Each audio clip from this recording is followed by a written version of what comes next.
Since I'm getting remarried, you'll need to move out. The $55,000 loan will be covered by my new partner," he said, his voice dripping with irony. Years of painstakingly working to pay off that loan left me stunned by his audacity to shift the burden onto his new wife. "Then, I guess the $5,000 monthly payments will be your responsibility now," I replied, making clear the true amount I had been shouldering all along. "Sign the divorce papers without delay," I continued, "and just leave. Whatever comes next, even if it's hell, doesn't matter to me anymore." I'm Meg Smith, a 41-year-old housewife who works part-time. My husband Mike is 3 years older than me, and we've been married for 10 years.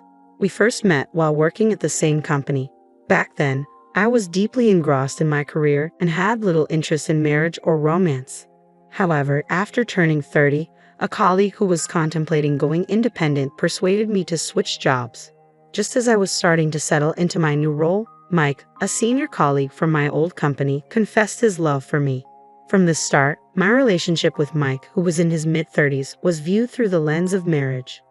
However, 2 years later, we tied the knot, largely due to pressure from those around us. My in-laws were incredibly supportive, treating me like their own daughter, which allowed me to continue working without concerns.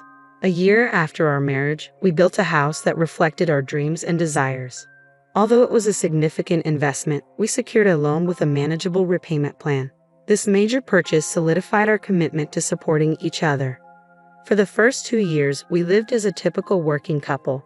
However, in our 3rd year of marriage, as we began contemplating starting a family, Mike dropped the bombshell that he wanted to leave his job to start his own business. He had always dreamed of launching his business before turning 40 and had been quietly building his network and saving money. While the future of his venture was uncertain, his resolve was unwavering. By the time I discovered his plans, he had already resigned from his job. I felt disheartened by the lack of communication between us, especially since he seemed to assume that my income alone would cover our needs. Shortly after Mike launched his business, my father-in-law fell ill and was hospitalized. It became clear that returning to his previous lifestyle was no longer feasible, and his home would need extensive renovations for his post-discharge needs. Although my in-laws insisted they could manage on their own, Mike decided that our family would cover all the expenses. I wanted to support my in-laws as much as possible, so I agreed to help, but covering the entire cost was a different story. Our household expenses surged, and I was left bewildered. Our income simply couldn't sustain such a large financial burden.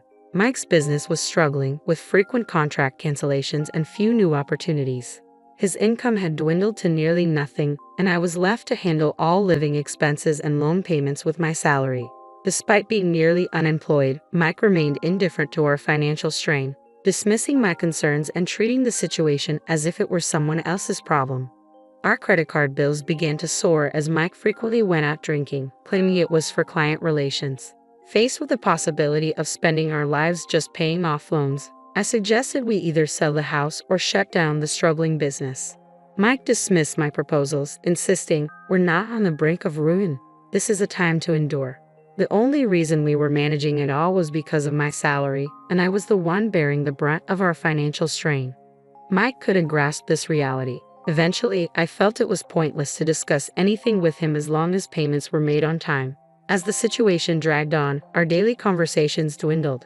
I knew Mike was spending time with other women under the guise of work, but I had become indifferent to him. One day, after returning from work, Mike finally spoke to me after a long silence. With a smirk, he waved a piece of paper in front of me and said, "I've decided to divorce you. Please sign here." I took a deep breath and responded calmly, accepting both his words and the divorce papers. It was likely because I had been contemplating proposing a divorce myself if he hadn't acted first. "Can we wait a moment? I just got home. Let's discuss this in the living room," I suggested. "I thought you wanted to talk, but now you're rushing me," he asked, his tone irritated. "I don't need any unnecessary conversation. Just get it over with," he snapped back.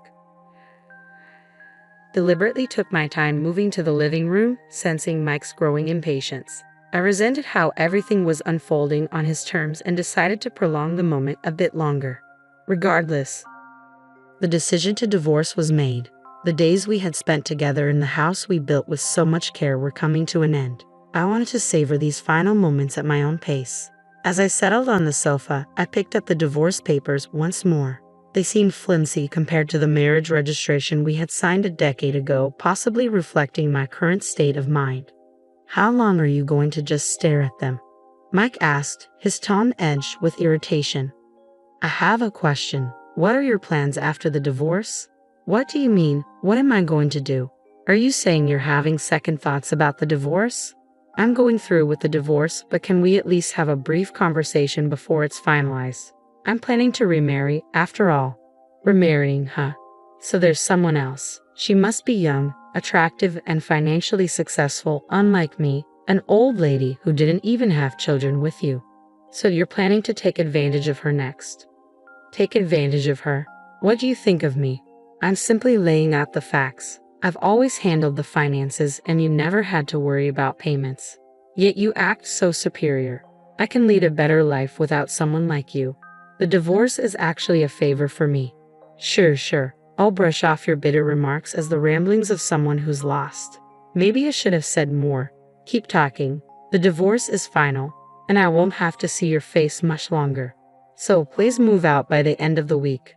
I'm leaving today. I can't stand hearing your voice any longer. By the way, does your new girlfriend know about the loans you're carrying? Of course she does. She's agreed to contribute $500 a month for living here. It's no big deal for her. She won't struggle with the loan payments like you did. Understood. After signing the divorce papers, I decided to leave with my belongings already packed. I'll leave the remaining furniture behind as part of the asset division. Dispose of it if you don't need it. Just go. And best wishes to your new girlfriend. Handling a $5,000 monthly loan payment will be challenging, but good luck. By the way, I've left a note detailing the loan information for her. With a smile, I handed Mike the note, got into my car, and drove away from my former home. I headed straight to City Hall to submit the divorce papers. I hadn't felt this relieved in a long time and thought I should have divorced sooner without worrying about him managing the loan payments. A week after the divorce, one morning, I received multiple calls from my ex-husband Mike. Though I had anticipated this, it was still quite irritating. I decided to address it and answered one of his calls. Yes, what do you want? I wouldn't be calling if it weren't important. That's quite rude, but is it true about the $5,000? I have no reason to lie. You're expecting me to cover your debt. I sighed deeply at his words. Maybe I should have explained everything more clearly instead of just relying on the note. Despite the inconvenience, all the details are laid out in that note. I thought you'd understand it if you read it. I'm calling because I still don't get it, even after reading. I'll break it down for you. Besides the mortgage on the house, there are the renovation costs for your parents' home that you chose, the personal loan for your father's medical expenses, the business loan for your venture, and the credit card debt you accrued, all under your name. If there were only a mortgage, I could have managed that, but there's much more. If you have doubts, you can verify it. I helped because I was your wife, but now that we're not, it's no longer my concern. I told you when I left that there's a monthly payment of $5,000. You must think this is a joke. You spent money like it was nothing. Did you ever consider these payments? Well, you'll have to deal with it with your new girlfriend. That's why you divorced me, right? Actually, she broke up with me. She said $5,000 a month is too much. I figured as much. It's understandable. Even someone with a high income would rarely agree to take on a $5,000 monthly payment for debts they didn't incur. No one wants to pay 10 times the value of a house over many years. Did you really earn that much after changing jobs? Yes, my salary increased fivefold after changing jobs, but all that income went straight to repayments. I didn't realize you were making so much. I wouldn't have suggested divorce if I had known. It's not that you didn't know, you just weren't interested. After I switched jobs, you never asked about my work or my salary. You should have brought it up yourself. You never discussed your income either, even when we worked together. You barely communicated. Once you went independent and had little to no income, yet continued to spend recklessly, I figured it was pointless to bring it up. Let's start over. Come back. I refuse. I've finally achieved my freedom. Then what about the payments? $5,000 a month is unmanageable. Sell the house and use your income to pay off the remaining debt. You might be able to handle it if you adjust the repayment plan. Why not continue with the payments? I have no involvement with you anymore. I'm not interested in a stranger's debts. You're incredibly cold. Don't you have any empathy? I may seem cold, but I've been making substantial payments for over 6 years. Part of it was out of love for you, and part of it was because I felt obligated to your parents. If you wanted to come back, it might have been different. But you chose the divorce on your own. Technically, I have the right to sell the house, divide the assets, and even claim alimony for adultery. But I wanted to sever ties with you before dealing with that. I'm done with someone who turns their own money into a facade of wealth and squanders everything. I'm exhausted from covering your reckless debts. My life is my own now. Don't involve me in it any further. With that, I ended the call. Mike ceased to interfere in my life after that. The relief I felt when everything was finally settled was immense. Later, I learned that Mike had to give up his job and the house and create a new repayment plan for the loans. Returning to his previous job under the scrutiny of others must have been uncomfortable.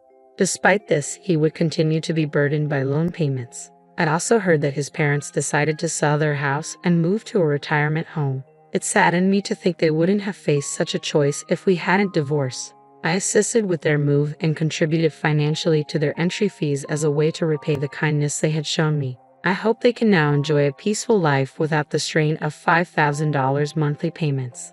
I can live comfortably by being naturally frugal, and my savings have steadily increased. I'm also looking into investing to secure my financial future. Currently, I'm moving forward with a new partner I met after my divorce, and I'm enjoying fulfilling days both professionally and personally.